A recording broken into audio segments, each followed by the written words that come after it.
notwithstanding frequent interruptions, and notwithstanding the fact that the entire reply was made in the din. Now the bill has come to the upper house, the House of Elders. In other words, the House of Seniors, the House of Wiser, the House of Maturer. And therefore, my humble request would be that the bill may be received and responded to with the same spirit as it is being brought. The Amendment Bill 2026 is in a way an extension of the 2024 Prevention of Unfair Means Bill, which is now an act. The earlier bill and the present amendment are the first of its kind in the history of independent India and directly inspired by the deep sense of sensitivity and concern that Prime Minister Modi ji has time and again expressed for the student and youth of this country.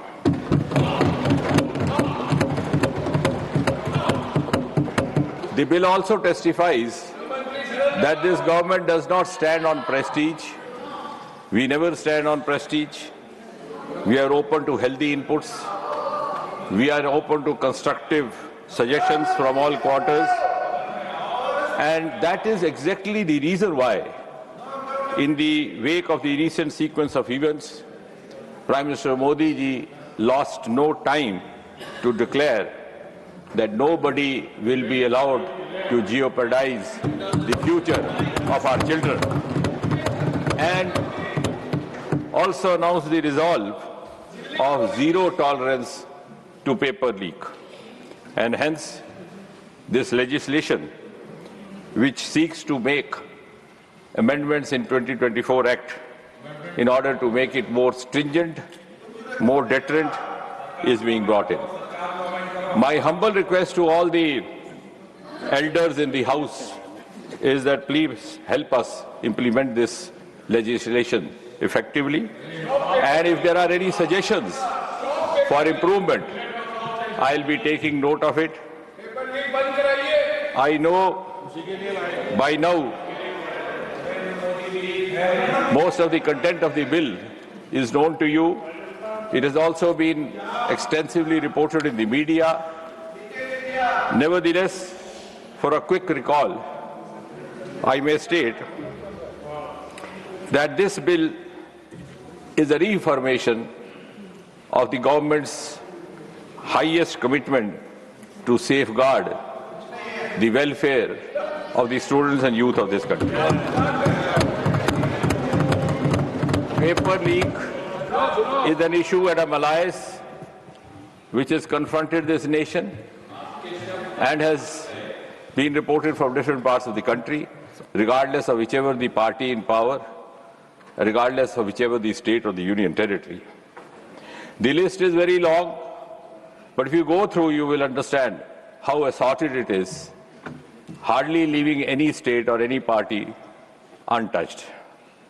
Some of the infamous paper leaks extensively reported in the media and talked about include the 2009 Railway Recruitment Board, 2011 All India Engineering Entrance Examination, 2012 AIIMS Delhi Entrance Leak, 2013 Maharashtra Higher Secondary Certificate Leak,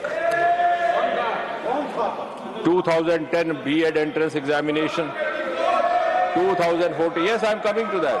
I am coming to that. Yes. Coming to. I am come up to 26.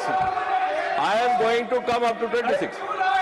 Let the minister speak, please. I said I will come up to 2026.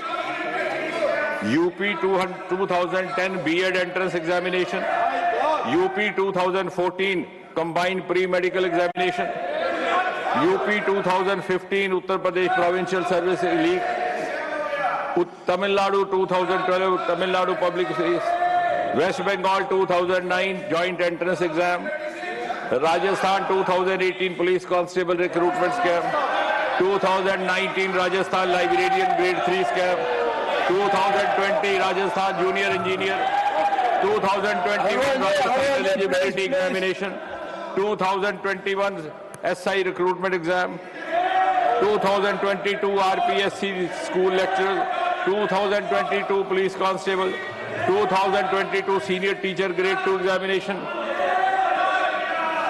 Same year RPSC Public Service Commission, 2023 Rajasthan REET exam, 2019 Odisha teachers eligibility test, 2023 Odisha staff selection examination, 2016 Karnataka UC, and very recently Jharkhand Public Service Commission, irregularities in combined civils. Now the suggestion is to come to the current, yes. So 2026, current year, Punjab pharmacy officer recruitment scam. So this is latest. And not Mr. Technology. Please. And even more recent, Karnataka veterinary officers leakage.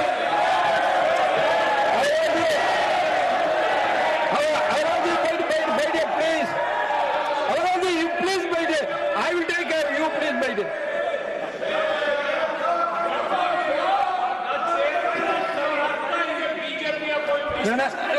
Please. Nothing will go on record except the minister's speech. So I'm glad that I'm glad the enthusiastic response from the opposition is a testimony to the fact that you have acknowledged what I have said. And therefore, you would also acknowledge the justification behind bringing the 2024 bill and the amendment today. Broadly speaking, Chairman Sir, in this country we have 4 main recruitment agencies, namely the UPSC, the Staff Selection Commission, the Railway Recruitment Board, and the Institute of Banking Personnel. And for admission to higher educations, now you have National Testing Agency. And my next sentence is again going to excite some of the honorable members on the other side. The irony is that the first time the suggestion for setting up a national agency came way back in 1992, almost 33 years back. It was a Congress government at the center. A series of committees were formed. And in UPA 2 in 2010, again a very strong suggestion from one of the committees set up by them came to set up a national testing agency. I'm sure they will appreciate and be grateful and thank Prime Minister Modi that the unfinished task and unfinished agenda left by UPA is being completed and brought to conclusion by the NDA.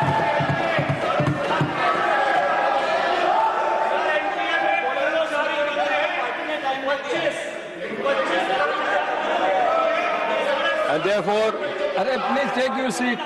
and therefore, Agarwal ji, in an honest bid, Agarwal ji, please take your seat. Don't get in agitated. an honest bid to carry forward what could have been carried forward by the earlier governments, the Public Examination Bill 2024 was brought in January 24. It was enacted in February 24, implemented in June, and also notified in June 24. The bill's main objectives at that time were to give greater Please, transparency. honorable member, please Yes. take your seat. Yes, that is precisely the reason you didn't bring the bill. Because Pankaj ji, you go back to your seat, please. the bill Pankaj ji, you sought to please bring go back to your greater seat, please. transparency, greater credibility. And I'm not saying this. There is a strong opinion in this country that this